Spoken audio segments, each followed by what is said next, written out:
Septembar 2023. Anneli prelazi liniju koju većina ljudi nikada ne pređe. Ulazi u reality Zadruga 7 Elita. Već u predstavljanju pred milionima izgovara rečenice koje joj menjaju život. Kaže da ju je suprug Asmin Durdžić prevario i ostavio zbog starlete Stanije Dobrojević. Produkcija dobija savršen scenario. Prevarena žena, mala ćerka, ljubavni trougao sa poznatom starletom. Anneli od prvog dana dobija etiketu, žrtva. Dok kamera prilazi njenom licu, ona priča o Nori, o tome kako je ostavljena, izdata, ponižena. Gledaoci sa druge strane ekrana u isto vrijeme je sažaljevaju i osuđuju. Ali drama ne ostaje samo unutar zidova, spoljni svet gori. Društvene mreže postaju bojno polje gdje se formiraju timovi za i protiv. Svaka njena suza se analizira. U međuvremenu druga strana ne ćuti. Objavljuju se prepiske, glasovne poruke, dokazi i kontradokazi. Privatni život postaje javno vlasništvo, a istina sve mutnija. Pritisak raste iz dana u dan. Svaki pogled, svaki uzdah se meri. Anneli mora da nauči tešku lekciju. U ovom formatu tišina ne postoji, a privatnost je valuta kojom se plaća ostanak. Suočavanja za crnim stolom postaju svakodnevna rutina. Pitanja novinara i gledalaca gađaju tamo gdje najviše boli. Da li je sve ovo taktika ili iskrena bol prevarene žene? Vremenom publika primećuje promjenu, od tihe žrtve Anneli počinje da pokazuje zube.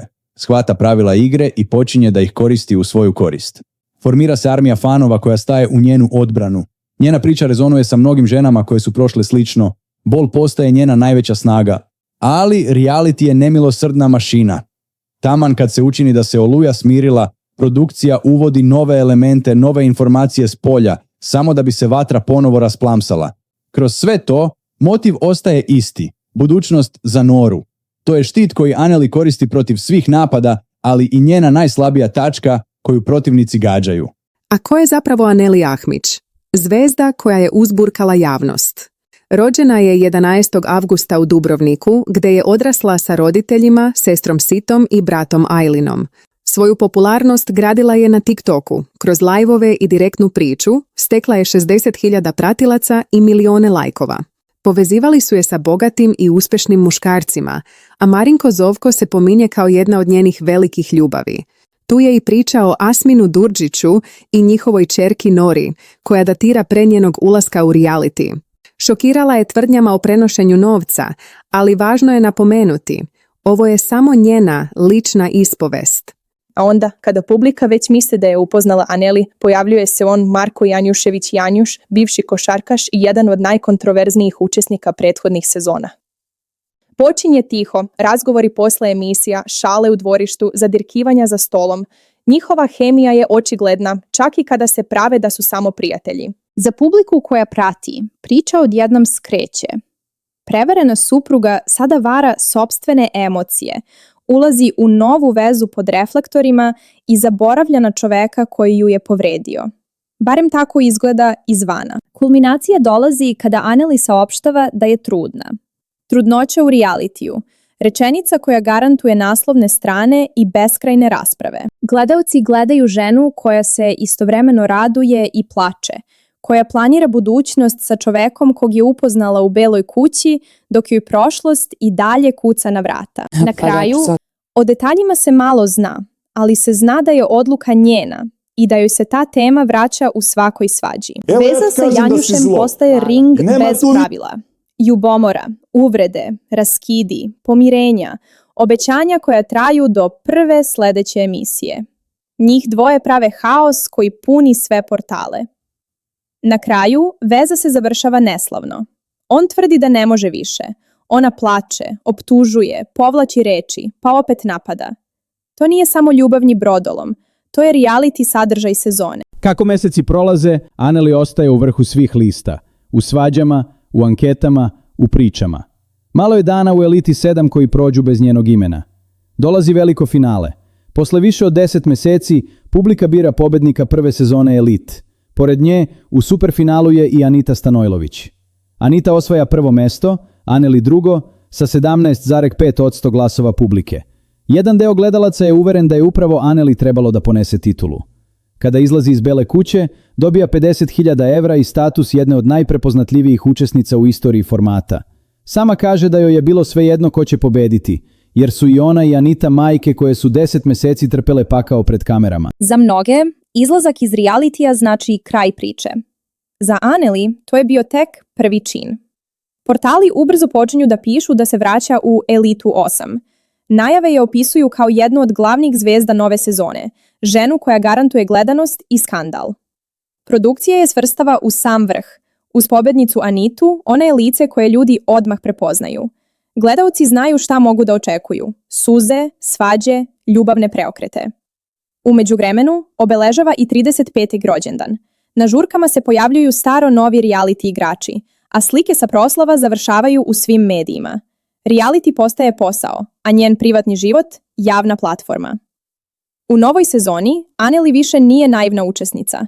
Sada zna kako kamera diše, kako publika reaguje, kako se pravi kadar, a kako skandal. Kada su gledaoci pomislili da je Anneli završila sa ljubavnim dramama, pojavio se novi muškarac, Luka Vujović. Luka u početku deluje kao potpuna suprotnost svemu što je do sada živela. Poslovan, ambiciozan, spreman da je brani od svih u realitiju. Njihova veza se razvija brzo, kao i sve u realitiju. Od flerta, preko zajedničkih trenutaka u krevetu, do planiranja budućnosti čim se kamere ugase. Vrhunac dolazi kada Luka odluči da je zaprosi. U Eliti 8, pred milionima gledalaca, klekne, stavlja joj prsten i obećava svadbu narednog leta. Zbog veritbe, međutim, dobija i ozbiljnu kaznu od produkcije, 50.000 dinara, što jasno pokazuje koliko daleko je spreman da ide zbog nje, ali i koliko reality skupo naplaćuje svaki potez. U intervjuima govori da je zaljubljen, da planira život sa Anneli, da su spremni za zajedničku budućnost van Bele kuće. Ali pravi obrt stiže sa Elitom 9. U istom realitiju sada su i Anneli i njen bivši partner Asmin Durđić i verenik Luka Vujović. Pred ulazak u Elitu 9, Anneli poručuje da ništa više neće biti kao pre. Ispostavlja se, bila je u pravu. Od prvog dana kuća bruji o njihovom trouglu. Asmin pokušava da se opravda, Luka da je zaštiti, a Anneli da objasni sve što se nagomilalo prethodnih godina. Njene svađe sa Asminom postaju jezgro sezone. Optužbe, prebacivanja, stare poruke, tajne, sve izlazi pred kamerama. U jednoj od najsurovijih noći, njihov verbalni sukob prelazi u fizički. Asmin je gura, ona pada, ustaje i juri na njega, a obezbeđenje i Luka pokušavaju da prekinu haos. Incident završava u svim medijima, advokati ulaze u priču, a njeno dalje učešće postaje pitanje za produkciju. Par mjeseci ranije, u opuštenom razgovoru sa Lukom, Anneli se izlanula i rekla da neće ostati u realitiju svih 10 mjeseci. Kršenje pravila koje odmah završava u vestima. Ali kao i u svakoj njenoj priči, mir ne traje dugo. U Eliti 9 ulaze kao verenici, ali pritisak, stari snimci sa Janjušem i stalne priče o Asminu polako ruše poverenje. Svađe postaju sve brutalnije. Luka joj zamera odnos sa bivšima, navodne laži i manipulacije, a Anneli njemu prebacuje ljubomoru, uvrede i nedostatak podrške. U jednom od najšokantnijih trenutaka sezone, Luka za stolom raskida veritbu pred svima. Traži da skine prsten, govori da ga više ne zanima i da je sve gotovo. Nakon raskida u kući kreće rat. Cure i momci se dele na Anneline i Lukine strane. Iznose se prepiske, tajne poruke i planovi koji su do tada bili samo njihovi. Luka je u Annelin život ušao kao čovjek koji treba da je spase, haosa sa Asminom i Janjušem, a završio kao još jedan muškarac sa kojim je raskidala i mirila se pred kamerama. Za jedne, to je bila njena posljednja šansa za miran život. Za druge, još jedna epizoda u beskrajnoj reality seriji pod imenom Anneli Ahmić. U međuvremenu ulaze nove tenzije, sukobi sa drugim učesnicama, sumnje da su neke zavolele Asmina, nove nominacije i nove uvrede. Dok se ljubavni haos odvija pred kamerama, u pozadini stoji porodica.